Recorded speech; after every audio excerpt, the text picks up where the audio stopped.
Perumahan dan permukiman merupakan hak dasar bagi setiap warga negara Indonesia sebagaimana diamanatkan dalam Undang-Undang Dasar Negara Republik Indonesia tahun 1945 Pasal 28H Ayat 1 bahwa setiap orang berhak hidup sejahtera lahir dan batin, bertempat tinggal, dan mendapatkan lingkungan yang baik dan sehat serta berhak memperoleh pelayanan kesehatan.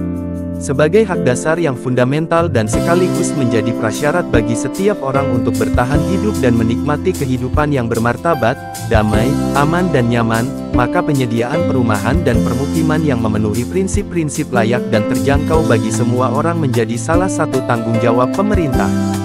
Dalam Undang-Undang Nomor 1 Tahun 2011 tentang Perumahan dan Kawasan Permukiman dijelaskan bahwa salah satu tugas pemerintah yaitu memfasilitasi penyediaan perumahan dan permukiman bagi masyarakat, terutama bagi masyarakat berpenghasilan rendah atau MBR dengan memberikan kemudahan pembangunan dan perolehan rumah melalui program perencanaan pembangunan perumahan secara bertahap dan berkelanjutan, salah satunya berupa stimulan rumah swadaya. Pemerintah Kabupaten Lebak melalui Dinas Perumahan Rakyat dan Kawasan Permukiman serta Pertanahan berupaya melaksanakan amanat dari Undang-Undang Nomor 1 Tahun 2011 tersebut melalui program bantuan stimulan rumah swadaya atau disingkat BSRS dengan sumber dana berasal dari Anggaran Pendapatan dan Belanja Daerah atau APBD Kabupaten Lebak tahun anggaran 2023. Maksud kegiatan bantuan stimulan rumah swadaya ini adalah untuk meningkatkan prakarsa dan upaya masyarakat berpenghasilan rendah atau MBR dalam pembangunan atau peningkatan kualitas rumah melalui pemberian bantuan stimulan.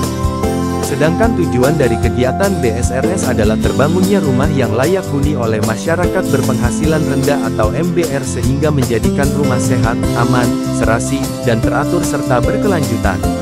Pada tahun 2023 pemerintah Kabupaten Lebak kembali akan merealisasikan program bantuan stimulan rumah swadaya yang lokasinya berada di 12 kecamatan dan tersebar di 19 desa dengan jumlah penerima bantuan sebanyak 266 penerima dengan kegiatan berupa peningkatan kualitas atau perbaikan rumah dari tidak layak huni menjadi layak huni.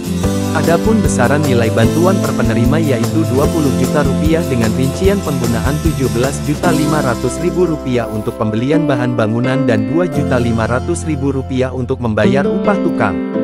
Adapun persyaratan untuk bisa mendapatkan bantuan stimulan rumah swadaya adalah sebagai berikut. 1. Warga negara Indonesia yang dibuktikan dengan kepemilikan kartu tanda penduduk atau KTP elektronik. 2.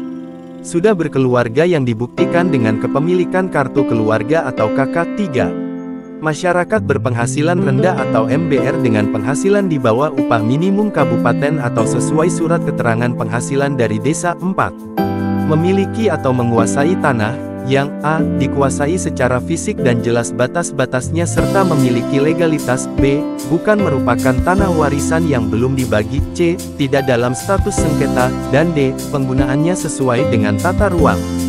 5. Memiliki dan menghuni rumah satu-satunya dengan kondisi tidak layak huni. 6. Belum pernah mendapatkan bantuan rumah dari pemerintah atau pemerintah daerah, termasuk yang terkena bencana alam, kebakaran atau kerusuhan sosial. 7. Memiliki keswadayaan dan berencana membangun atau meningkatkan kualitas rumahnya. 8. Bersungguh-sungguh mengikuti program bantuan stimulan rumah swadaya. Dan 9. Bersedia membentuk kelompok penerima bantuan atau KPB.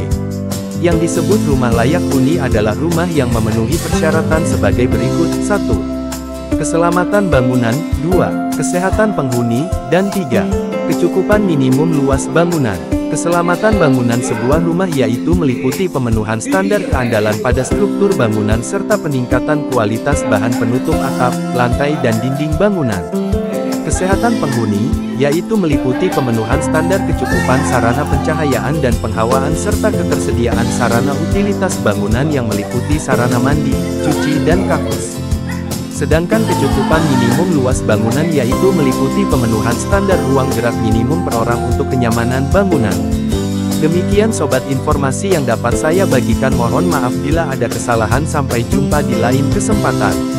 Wassalamualaikum warahmatullahi wabarakatuh.